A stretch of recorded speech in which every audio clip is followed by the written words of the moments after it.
Mon père laisse à ma mère, âgée de 92 ans, et moi-même, enfant unique, un patrimoine de 250 000 euros. Ma mère souhaite m'avantager au maximum face aux frais et droits de succession.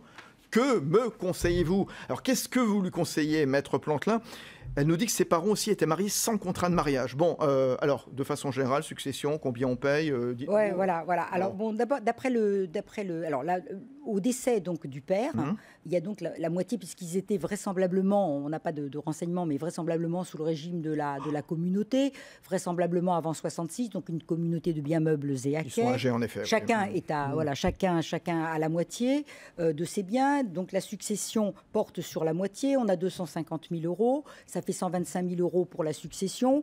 Étant donné que le conjoint, voilà. Alors on ne sait pas si le conjoint survivant, il y avait une donation entre époux ou pas, mais ceci étant, elle a la possibilité de choisir aussi par la loi d'avoir l'usufruit.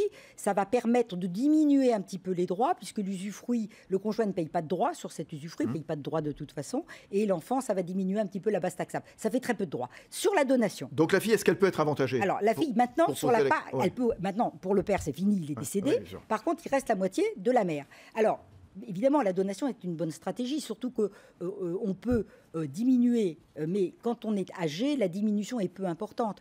Si on garde l'usufruit et qu'on a 72 ans, on va diminuer de 30% la valeur de la base taxable, alors qu'à 92 ans, ce n'est plus que de 10%. De plus, s'il n'y a pas eu de donation dans les 15 dernières années, ce qu'on ne sait pas, mais s'il n'y a pas eu de donation, eh bien, il y a un abattement de 100 000 euros. Or, nous voyons que 250 000 euros divisé par 2, ça fait 125 000 euros. Il y a déjà 100 000 euros d'exonérés. Il y aura des droits sur 25 000 euros, des tranches à 5%, 10%.